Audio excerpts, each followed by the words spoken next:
Seja bem-vindo e que Deus te abençoe. É uma alegria compartilhar a palavra contigo. Você que está chegando agora, você que já está nos acompanhando, estamos crescendo na graça e no conhecimento. E hoje é o Salmo de número 50. Abra a tua Bíblia, porque a minha já está aberta. Amém? Bom, para entender um pouco o texto que quero compartilhar contigo, eu tive que colorir. Isso mesmo, você vê que está separado em blocos. E é sobre isso que eu quero falar contigo. Primeira coisa, esse salmo aqui foi escrito por Asaf, né? Então a gente estava estudando alguns salmos que eram escritos pelos filhos de Corá, tá lembrado disso? Agora por Asaf. Aí você vê que muda a forma de linguagem, de escrita, então há uma mudança. E nesse salmo aqui, no título da minha tradução está assim, a essência do culto a Deus. Mas eu vejo aqui um salmo muito didático. Didático porque é muito explicativo, ou seja, ele está ensinando o povo as verdades, né? a divindade, ele está ensinando, é muito didático. E também vejo que é um salmo que apresenta para nós um tribunal. Então hoje, nesse devocional, a chapa vai esquentar. Aqui no estado nós temos um programa que diz assim, lapada, lapada, lapada. É mais ou menos hoje esse devocional. Porque veja bem, primeiro inicia dizendo, fala o poderoso Senhor Deus e chama a terra desde o levante até o poente. Desde Sião a excelência de formosura resplandece Deus. Vem o nosso Deus e não guarda silêncio. Perante ele arde um fogo devorador,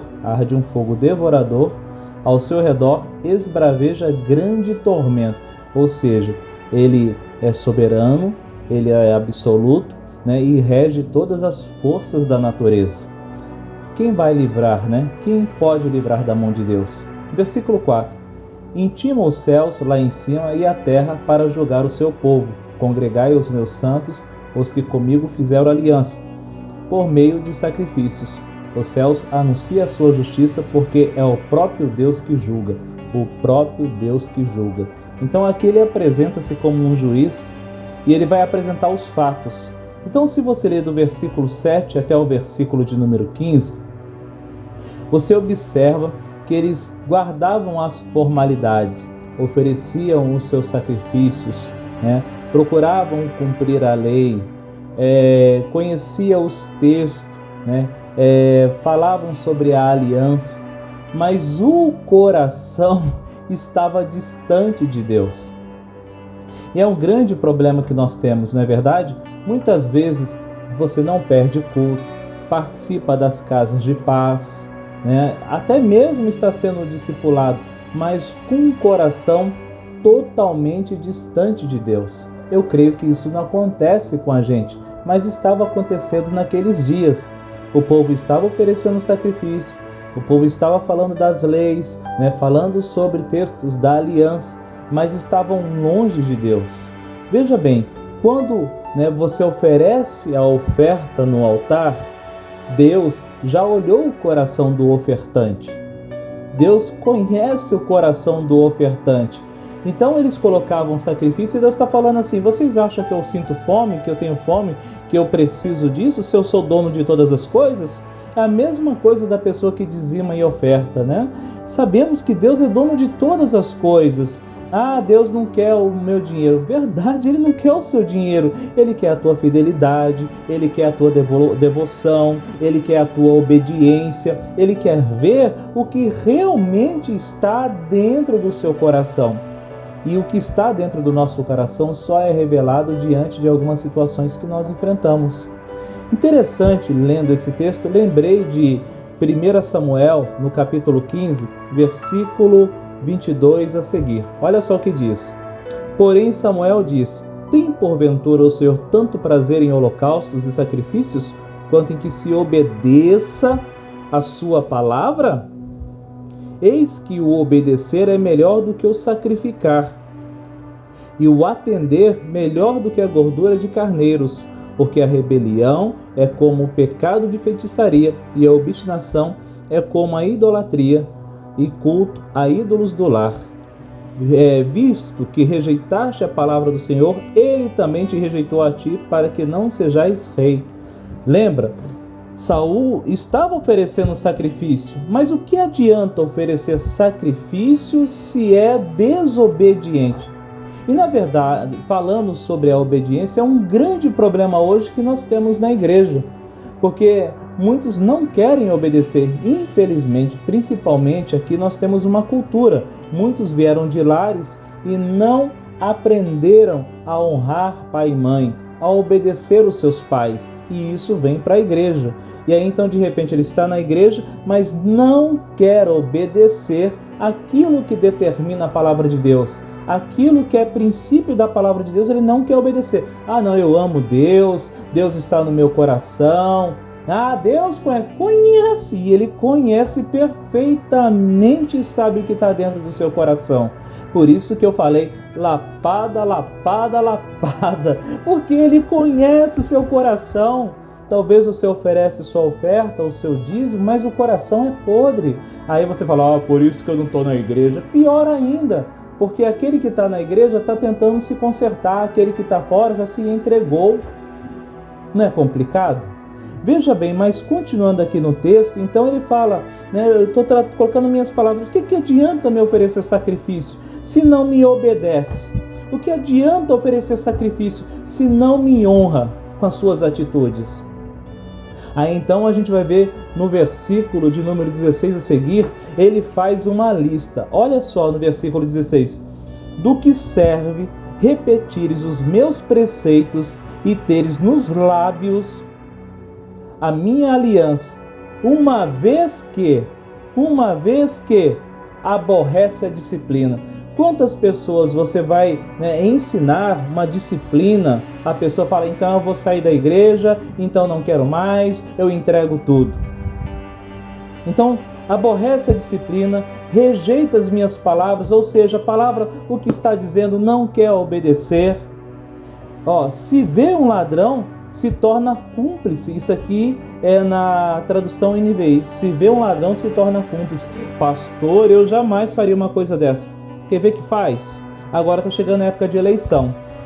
E aí chega um político em você e fala, olha, eu quero fechar com a sua família e vou dar R$100 para cada um. E você falou, eu aceito. Ele está roubando. Está fazendo coisa errada. E aí quando você aceitou o dinheiro, você se tornou cúmplice dele. Está me entendendo como a coisa é mais profunda? Continuando aqui, com adúltero se misturam, amados, aprenda uma coisa, o sexo que Deus aceita é de marido e mulher, é do casal. O que passar disso é prostituição, é fornicação, é adultério. Não adianta tampar o sol com a peneira. E de repente você larga da sua esposa, larga do seu marido, sabe por quê? Porque o mundo está te oferecendo sexo em cada esquina.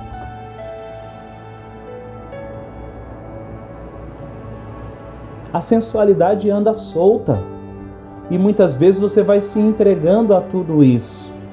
Continuando aqui, boca cheia de maldade, língua formula fraude, ou seja, fala mentira, engana, trapaceia. Deliberadamente fala contra o teu irmão e calunia o filho da tua própria mãe. Ou seja, você fala, aqui está falando mesmo de sanguinidade. Então você fala mal do seu irmão e está caluniando o filho da sua mãe. Ou seja, não está honrando a tua mãe, não está honrando o teu pai. Então tudo isso o povo estava fazendo, mas oferecendo sacrifício. E aí eu vou então para uma questão, Quantas pessoas estão assim hoje? Ah, não, eu amo a Deus, Deus é amor, Deus é amor e Ele vê meu coração. Ele vê e Ele vê as suas práticas. Ele vê o que você está fazendo. Ah, mas eu vivo no tempo da graça. Sim, mas a graça não foi de graça. Custou o preço, o sangue de Jesus. E Ele é um advogado, mas Ele não é advogado como os da terra. Não segundo as leis terrenas. Se o próprio Senhor Jesus fala assim, aquele que olhar para a mulher com olhar impuro já pecou, então o que você espera? haverá um dia de juízo. Haverá um dia que as nossas obras serão pesadas e, se for achado em falta, será lançado para o castigo eterno. Olha o que diz Apocalipse no capítulo de número 20, no versículo 11. Vi um grande trono branco e aquele que nele se assenta, de cuja presença fugiram a terra e o céu, e não se achou lugar para eles. Fugiram da presença de Deus. Será um dia de terror. Vi também os mortos, os grandes, os pequenos, posto em pé diante do trono. Então se abriram livros, ainda outro livro, o livro da vida foi aberto, e os mortos foram julgados segundo as suas obras, conforme o que achava escrito nos livros. Eu pergunto, o que está escrito a seu respeito lá no céu? O que está escrito a seu respeito no céu? Aquele que desistiu da obra, aquele que desistiu dos dons, aquele que desistiu do chamado e que se corrompeu e foi seduzido por este mundo. Um dia virá a cobrança, não se esqueça disso. E para finalizar nesse salmo aqui, no versículo de número 22, considerai, pois, nisto, ele está dando aqui um conselho ainda, vós que esqueceis de Deus, para que não vos despedace sem haver quem vos livre. Considerai essas palavras, acorde desse sono espiritual, acorde da embriaguez do mundo.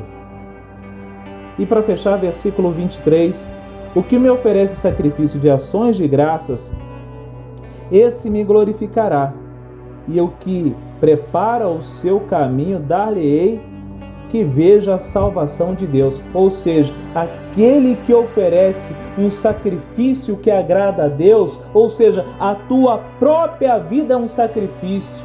Aquele que quer seguir após mim, negue-se a si mesmo, tome a sua cruz e siga-me.